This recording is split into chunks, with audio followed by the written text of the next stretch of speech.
我的妈妈和别人的妈妈不太一样，她的身体冰冷僵硬，没有一点活人的温度，就像是一块冻肉，又或似一个死人。我更像是被死人养大的孩子。悬疑小说千千万，腹黑女二占一半，报警男友连好 WiFi。精彩故事现在开始。我叫李想，出生在一个文化相对落后的农村，和别的孩子不一样，我从小到大都没喝过母乳，是靠羊奶、牛奶和人造奶喂大的。因为我的妈妈有一点特殊，我妈是从苗族嫁过来的外地媳妇，新婚不久后，我那可怜的父亲就因意外去世，除了一间破旧的土屋，什么也没有留下。妈妈的娘家人都死光了，加上她临盆在即，就在村子里暂时定居了下来。生我的时候，她难产了大出血，据说当时流了半盆子的血，把接生的产婆都吓呆了。产婆说只能舍小保大，妈妈为了留下我，拒绝了产婆的建议，她赶走了产婆，在身体极其虚弱的情况下给自己接生。一个难产的孕妇给自己接生，这不但需要过人的勇气和毅力，还要有相当的能耐和本事。妈妈的祖上是苗族的祭司，她也学习过一些巫医之术，不知道用什么方法，居然成功的保住了我的命。我生下来不到1分钟，妈妈就断气了。就在村民们准备给她收尸的时候，她又神奇的活了过来。这件事成为了村里的一大奇谈。附身后的妈妈性格变得有点古怪，话也少了很多，在村民们眼中低调而又神秘。自我有意识以来，我和妈妈一直是分床睡的，我很渴望能被她抱在怀里呵护宠爱，但从来没有过。我不理解她为什么这样，是嫌弃我还是讨厌我？想想妈妈的身体凉，容易把你冻着，你已经是小男子汉了，可以自己睡了，妈妈总是各种理由拒绝我。有一次我死活要和她睡一起，像小牛犊子似的拼命往她怀里钻，结果我发现她的身体格外的僵硬冰冷，就像是一块被冷藏的肉。那时候太小不懂事，只是本能的觉得有点不喜欢这种感觉。到了上小学3年级的时候，我的思想稍微成熟了一些，懂的东西也比较多了，我这才开始注意到我的妈妈和班级里其他同学妈妈不一样。我家里有一个抗日期留下的地窖，妈妈将它改造成了私人地下室，每天都会去里面待2个小时左右。每次问她在里面干嘛，她只是淡淡的说在工作。我想进去，她却严厉禁止，还将通往地下室的门给锁了起来。小孩子的好奇心都很重，她越是瞒着我不让我进去，我越想解开这个谜团。这天我趁着她不在家，用缝毛线医用的针签捣了半天，终于将门锁给解开了。整个地下室大概只有15平米左右，收拾得非常干净。正中间的位置有个倒在地上的老式冰柜，凑近一看，冰柜里面的格栅都被拆除了，里面放了一个枕头，上面还有几根黑色的头发。我心中涌起了一个大胆的猜测，难道妈妈平时在这里睡觉，好好的床不睡，为什么要睡冰柜？靠墙的位置还有一个简易的木头货架，架子上面摆满了各种大小不一的瓦罐，莫非妈妈在里面藏了什么好吃的？我兴冲冲地打开了其中一个瓦罐，还没来得及反应，一个恐怖无比的东西从里面飞速地爬了出来。瓦罐里装的赫然是一只乒乓球大小的蜘蛛，顺着我的手指爬到我胳膊上，吓得我手舞足蹈地把它甩了出去，起了一身的鸡皮疙瘩。我不知道妈妈从哪弄来这么大的活蜘蛛，也不知道其他瓦罐里还有没有更可怕的东西。当时我心慌意乱，就想赶紧逃离这里，突然感觉背后一凉，妈妈冷不丁地出现在我的身后，她像鬼一样走路，没有发出丝毫声音。在暗淡的灯光下，她的脸色一片死灰，表情显得格外阴森。说过多少次不让你进来，你为什么不听我的话？妈妈罕见地动怒了。我低着头不知所措，她将掉落在地上的那只蜘蛛徒手抓起，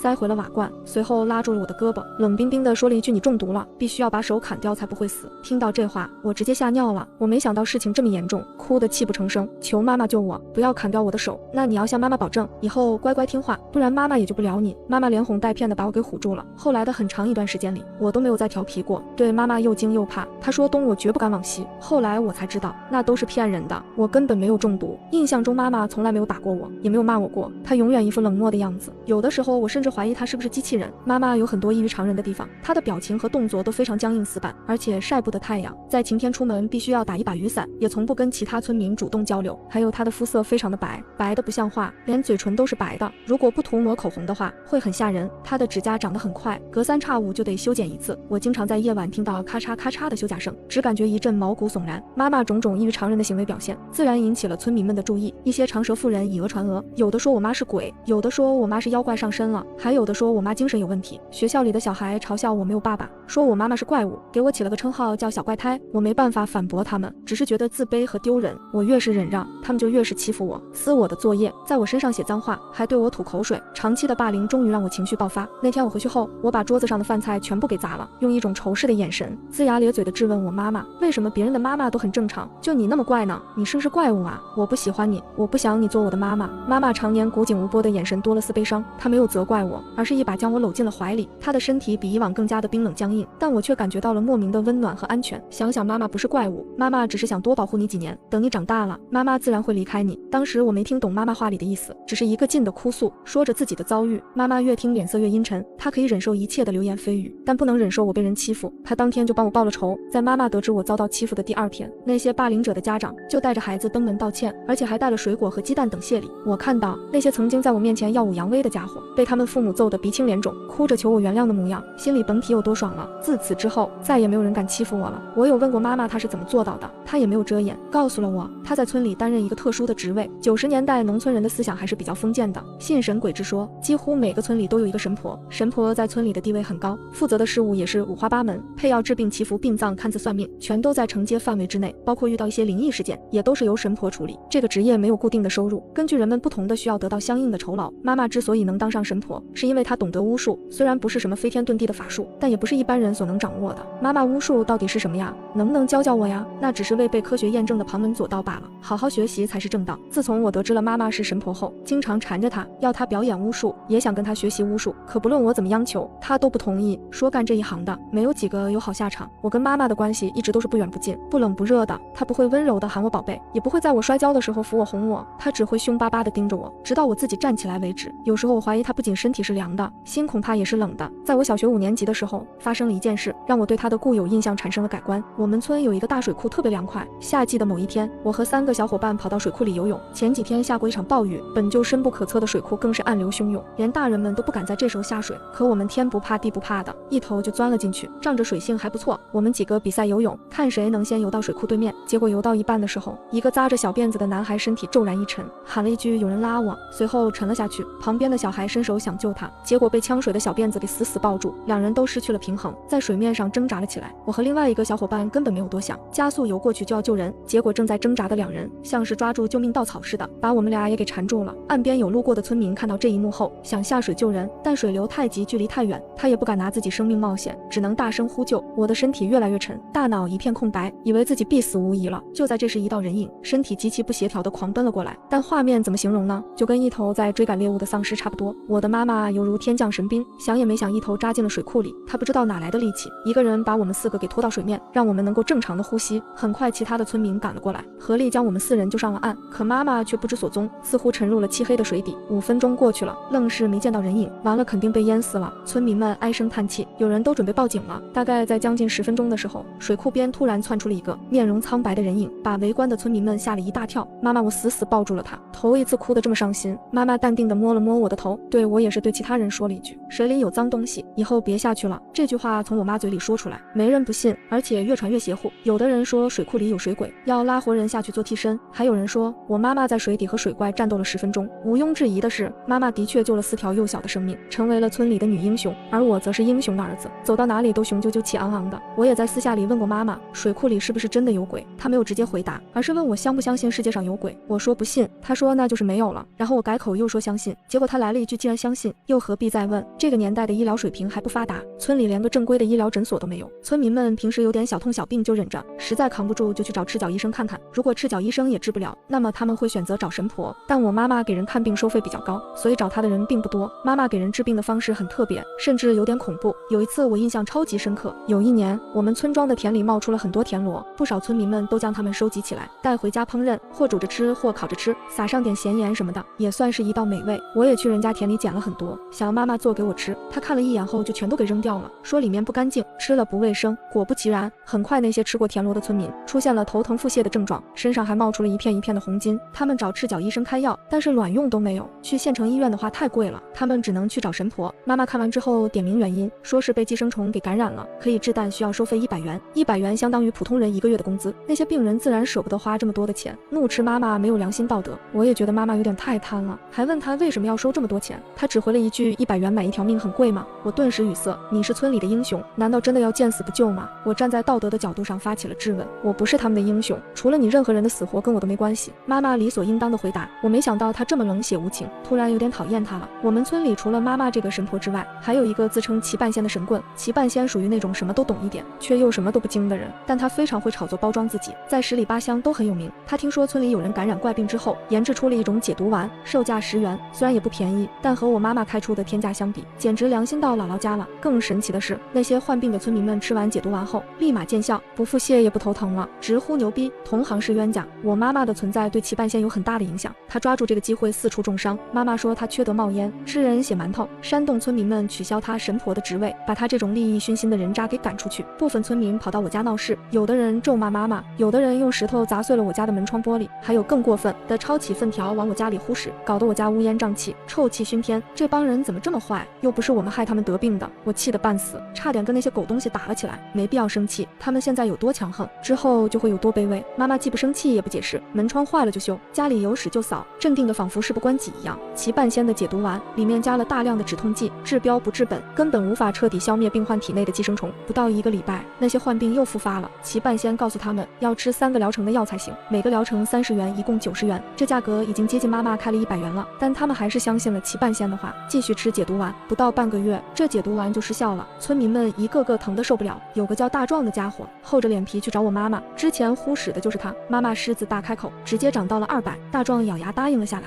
治疗的过程看得我头皮发麻，妈妈让大壮坐好，接着从地下室取出了一个瓦罐，然后蒙上他的眼睛，让他张开嘴。打开瓦罐，一条身长超过20公分的花色蜈蚣出现在妈妈的手上，只见他手掌一摊，蜈蚣顺着他手指爬进了大壮的嘴里。大壮感受到有东西顺着咽喉爬进体内，吓得简直不行。妈妈一只手将他摁住，冷声道：不想死就别乱动。妈妈不知从哪弄来了一个小花鼓，手指有节奏地敲击着鼓面，控制着大壮体内的蜈蚣。过了不到3分钟，妈妈让大壮张开嘴，那条花色蜈蚣缓缓地爬了出来。蜈蚣的身上粘着4、5条细小的寄生虫，非常的恶心。妈妈清理掉寄生虫后，又让蜈蚣钻进去继续寻找。寄生虫第3次出来后，蜈蚣身上干干净净的，说明他体内的寄生虫已经被全部清理掉了。大壮身上的红筋迅速消失，本来萎靡不振的他脸色红润了起来，一点也不疼了，当场痊愈。这一消息传出去之后，那些病患像是见到救星一样，找到我妈妈。之前来我家闹过事的村民，姿态卑微到极点，有的人自抽耳光，下跪道歉，比孙子还孙子，太解气了。想到妈妈之前说的话，我心中大惊，难道她早就知道会是这样的结果了？当真是料事如神啊！妈妈彻底根治了寄生虫带来的疾病，名声更加的响亮。有个家庭条件还不错的患者去县医院治疗了，各种操作下来花了500多，结果还是没能治愈。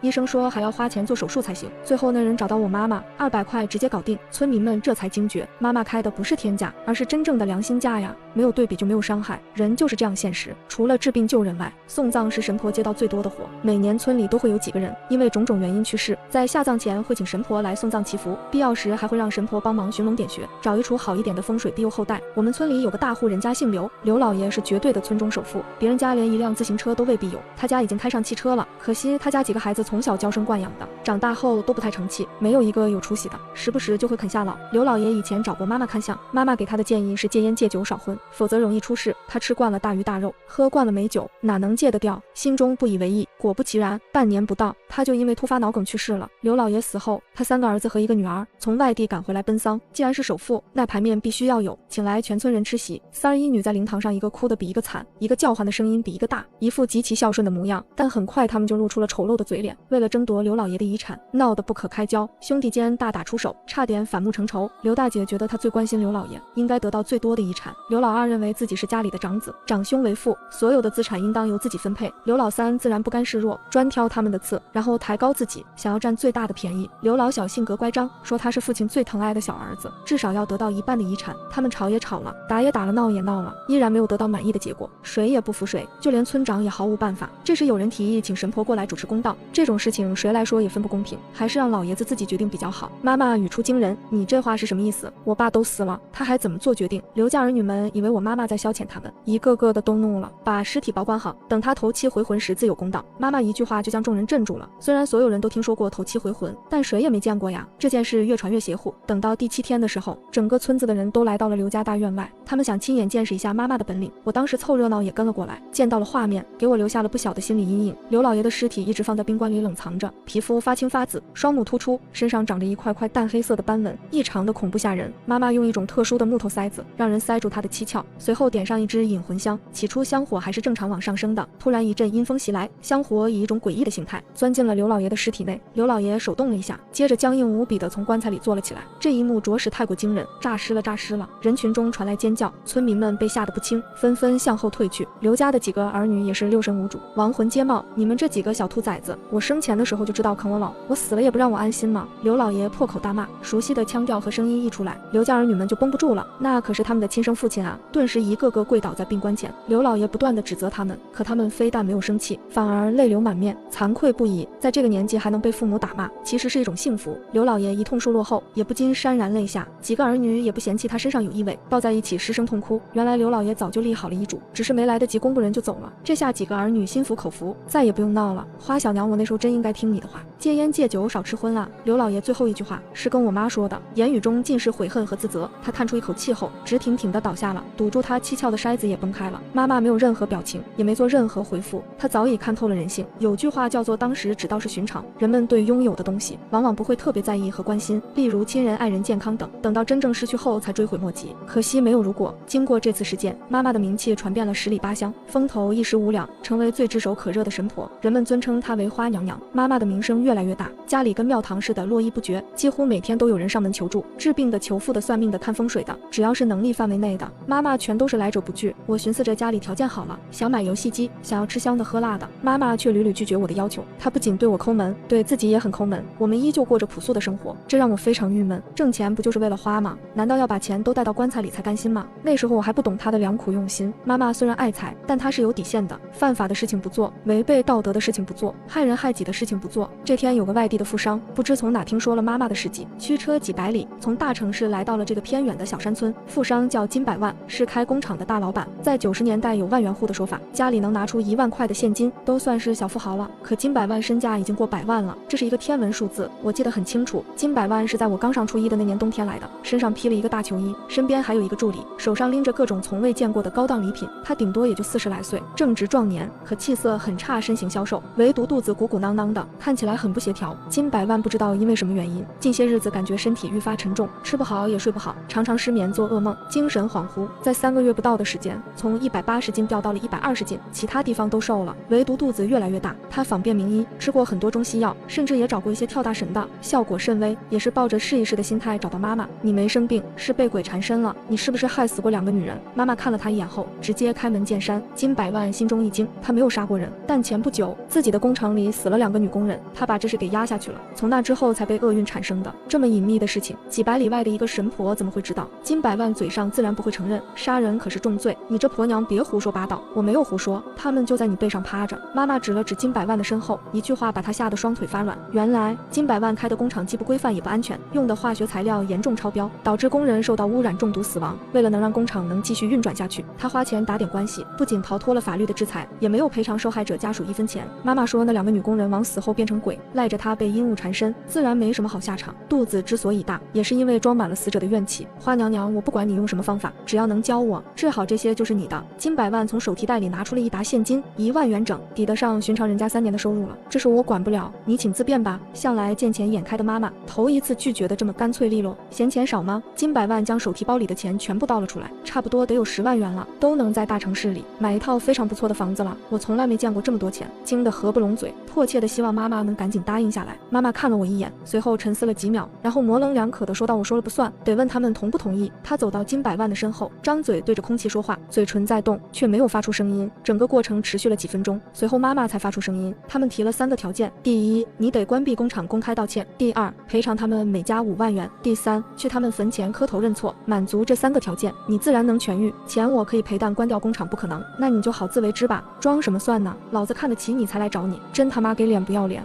会点邪术还真把自己当神仙了。金百万将10万块收回包里，对着妈妈一顿辱骂。妈妈面不改色，像是没听见似的。看什么看，你个小逼崽子，给我滚开！临走前，金百万踹了我一脚，给我站住。妈妈表情瞬间变了，指着金百万命令道：“跪下，给我儿子道歉！”我道你妈！哎呦，痛痛痛！金百万一只手被妈妈擒住，妈妈一脚踢在他膝盖上，强迫让他跪下。他的助手想帮忙，被妈妈一巴掌扇飞老远。一条毒蛇从妈妈手袖里钻了出来，爬到了金百万的脖子上，发出瘆人的嘶嘶声。对不起，对不起，我错了，我错了！金百万吓得直发抖，给我磕了3个头。我还了他2脚，这才放他离去。有妈妈在，我看谁敢欺负我！我非常骄傲地刮了刮鼻子，想想你记住，妈妈不可能一辈子陪在你身边，以后妈妈不在的时候，你也要自强。妈妈活100岁，我活80岁，这样我们就能一辈子在一起了。希望如此吧。妈妈温柔地拍掉了我身上灰尘，近距离看着她，我发现她的瞳孔好像没有以前那么黑了，呈现出一种病态的灰白色。近距离下，能闻到她身上有一股淡淡的臭味，这股味道有一丝熟悉，好像在刘老爷还魂的那天闻到过。过了不到1个月，金百万再次来到我家，和上一次相比，他整个人苍老了许多，头发都掉完了，腰比蚊香腔还弯，哪像是正值壮年。说他七老八十也有人信，尤其是他的肚子比怀胎10月的孕妇还要大，让人感觉随时会爆炸似的。他气若游丝，似被人抬出来的，老泪纵横地哭求妈妈救他，他愿意付出一切代价。早知如此，又何必当初？妈妈叹了口气，说他无药可救了，因为他身上又多背负了3条人命，腰就是被那5个亡灵给压垮的，赚了一辈子黑心钱的金百万，最终暴毙而亡。他的黑工厂也被人举报，多名保护伞得到了应有的惩罚。时间过得很快，眨眼我已经15岁了。这一年，在外游荡的齐半仙又回到村子里了。他自持学到了点本领，又开始在村里招摇撞骗。但是有妈妈在，没人愿意相信他这个过气的大仙。齐半仙找到了妈妈，想跟他合作，妈妈果断拒绝了。齐半仙记恨在心，表示要公开斗法，谁输了就得永远离开村子。妈妈一开始懒得搭理他，但他3番几次的骚扰，不胜其烦之下出手教训。齐半仙那些花里胡哨的招数对妈妈根本不起作用，妈妈以雷霆之势破了他的术法，让他当众出丑，成为了村里的笑话。颜面尽失的齐半仙找来了一帮社会人士，要羞辱妈妈。妈妈再强也双拳难敌4手，根本斗不过这些社会渣子。他心一狠，放出了毒虫，把社会人士咬得屁滚尿流。别动，不然我弄死他！一个身上纹着蝎子的大汉把我抓住，用刀抵在我喉咙上，以作威胁。妈妈瞬间不动了，只是冷冷地看着他，放了我儿子，不然我让你生不如死。放了他可以，你把衣服给我脱了。纹身大汉露出淫笑，看着喉咙已经出血的我，妈妈毫不犹豫地解开了外衣。她这么多年来，无论春夏秋冬，都是穿着长衣长袖，脱掉外套后露出了2条青灰色的手臂，皮肤上布满了大小不一的黑色石斑，看起来扭曲而又诡异。妖怪妖怪！纹身大汉被吓得不轻，面露恐惧之色。妈妈趁他分神之际，将手中的石子弹射出去，正中他的眼窝。瞎了一只眼的大汉发出惨叫，还没回过神，他粗壮的胳膊就被我妈妈抓住，硬生生的折断了。我从没见过妈妈发这么大的火，她动了真怒。那些社会人士哪见过这么邪门的女人，一个个屁滚尿流的跑掉了。妈妈，你身上那是？看到妈妈身上的尸斑，我慌了，像瞎子一样后退着，不敢让她靠近，摔伤的淤青。妈妈随口解释了一句，也不管我信不信，强行拉着我给我喉咙上药。一波未平，一波又起。齐半仙听说妈妈身上有尸斑后，在村里四处造谣，说妈妈是僵尸，是妖人，还将村里最近发生的山洪也怪到她身上，说如果不除掉她的话，还会有大灾难。村民们听风就是雨，在齐半仙的山洞下，将我家围了个水泄不通。齐先生说你身上有尸斑，花娘娘不是我们不信你，方便的话给大家看一眼，如果是谣言，我们一定会跟你道歉赔罪的。村民们表面客气，实则咄咄逼人。我身上有什么东西与你们无关，我若是不从，你们又能如何？妈妈将我护在身后，不见慌乱。你这些年种种表现异于常人，不喜太阳晴天打伞，而且你今年已经35、6岁了吧，看起来却和10几年前没有任何不同。你不是妖怪就是僵尸。对妈妈无比嫉妒的齐半仙像疯狗一样狂吠着，不过他说的倒也是实话，我天天和妈妈待在一起，倒是没有太大的感觉。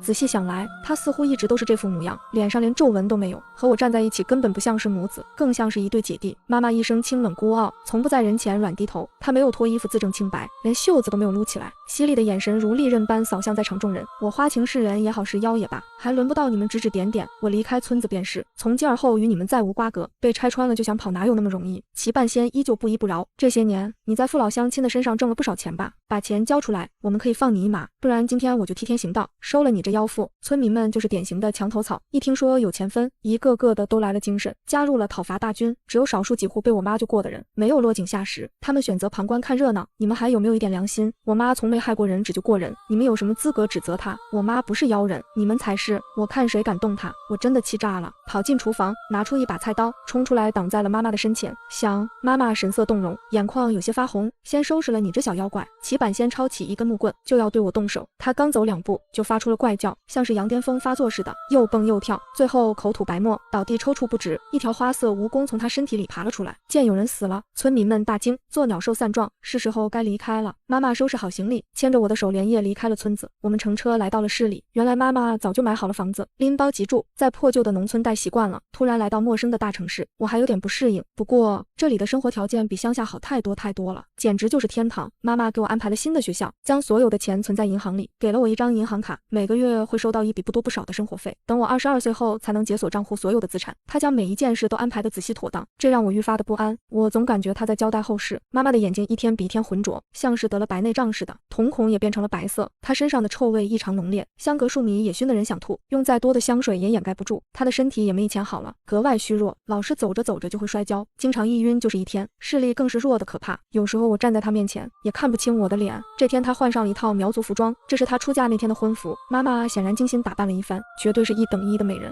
只是她脸上也长出了黑斑。想想你过来，妈妈有件事要告诉你。妈妈坐在床头，对我招了招手。妈，您说，我听着呢。我蹲在她面前，心中有股不好的预感。妈要回趟娘家，妈走了以后，你要好好吃饭，好好睡觉，好好学习，好好照顾自己。那你什么时候回来？过几天就回来了。妈妈像往常一样摸了摸我的头，她的手指甲也变成了黑色。看着她一步一步越走越远，我终于还是忍不住跟了上去。妈，我陪你回家。我不顾她反对，带着她前往火车站，买了去苗疆的票。坐在火车上，旁边的人可能闻到了妈妈身上的味道，议论纷纷。我忍不住大吼道：是我没洗澡怎么了？闻不惯就走远点。妈妈拦了我一下，示意我不要跟他们争执。我们换了一个人少安静的座位。妈妈靠在窗边，看着外面的风景，感慨到天黑的真快啊。我眼泪唰的一下流了下来，因为天根本没黑，是她眼瞎了。妈妈似乎很容易疲惫，靠在我的肩膀上闭上眼睛。我哽咽着说故事，哄她睡觉都是她小时候讲给我听的故事。坐了2天1夜的车，终于来到苗疆地带。可妈妈的老家在山里，车开不上去，只能徒步。妈妈的腿用不上劲，走几步就倒了。我将她背了起来，这才感觉她瘦得可怜，也许连60斤也没有。她一直在说话，她这几天说的话加起来比这辈子说的还多，聊的全都是我，很多我早已忘记的事情，她全部记得。想想妈妈可能没办法再保护你了，妈妈舍不得你，真的好舍不得。妈妈的声音小到几乎听不见，她的身体自始至终都是冰凉的，可我的肩膀越变得滚烫，那是她流下的眼泪。她在我心中一直是冷面铁娘子，这么多年从未见她流过一滴眼泪，可如今却情绪失控，泪如雨下。妈妈，我长大了，以后由我来保护你啊。妈妈，你说话呀，想听你说话。你要是累了就休息会，但不能睡太长时间。妈妈，你醒醒，你醒醒，你不要丢下我呀，我一个人会害怕的。无论我怎么喊怎么哭，她都不为所动。她再也醒不来了，讨厌过她，害怕过她，怀疑过她，也说过她的坏话。我真的好爱她，我不能没有她呀。失去妈妈的那一刻，我也失去了全世界，那种撕心裂肺的感觉让我痛不欲生，甚至想跟妈妈一起离开人间。最终妈妈得偿所愿，她的尸体回归故里，被苗族村寨的祭司给火化了。火化前她身上的尸斑没了，还是那副年轻美丽的模样，嘴角挂着浅浅的微笑。她的坟立在一座山头上，我在坟前跪了3天3夜。大祭司告诉我，妈妈其实在15年前就已经死了，但她使用了禁术强行还魂，